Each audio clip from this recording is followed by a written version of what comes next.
is actually really important too.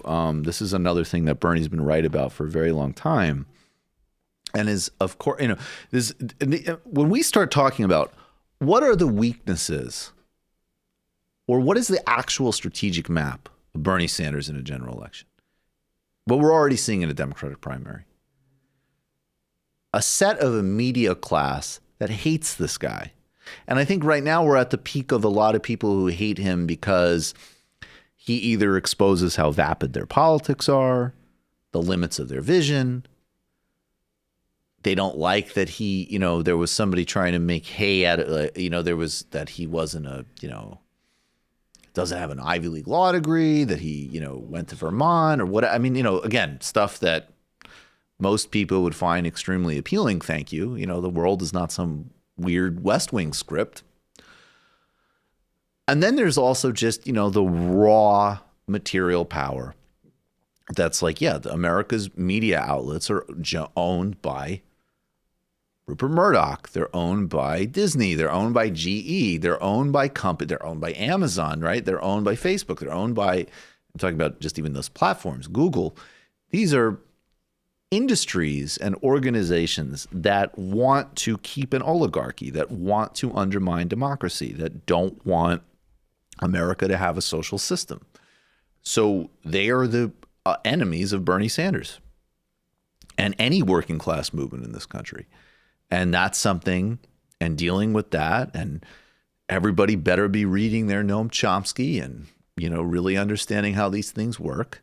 And I think Bernie Sanders has an understanding of how these things work. This is him in 1998 talking about media consolidation and workers' rights. You turn on CBS. Who owns CBS? Westinghouse. You turn on NBC, owned by General Electric. You turn on ABC, and that's owned by Disney and Mickey Mouse. You turn on the Fox television network, and that's owned by that fighting progressive Rupert Murdoch, a right-wing billionaire. And then you have public television, not much different, because they're also controlled by all of the corporate advertising that comes in to those stations. So you step back and you say, let's see, I see a lot about O.J. Simpson, more than we ever wanted to see, right? We see a lot about Princess Diana and her tragic death. We see a lot about President Clinton's sex life. But do we ever see, or very often see, programs on television that reflect the reality of American working people? The great story of the last 20 years is the decline of the middle class and the fact that the average American is working longer hours for lower wages. Gee, that's a story that CBS seems to have missed.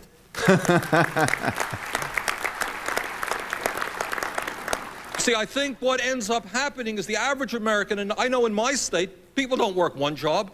They work two jobs. Occasionally they work three jobs. And then they turn on the television and they hear how the economy is booming. And they get very confused. They say, it must be me. I must be doing something wrong. Because all over America, the economy is booming except for me. Must be me. It's not the system. Think how different it would be if we had, on a regular basis, radio and television programming which talked about the reality facing the American people. Boom. And that's when Bernie invented podcasting. Yeah, exactly. So I recommend people take their tape recorders and use it. I think we've got a very brilliant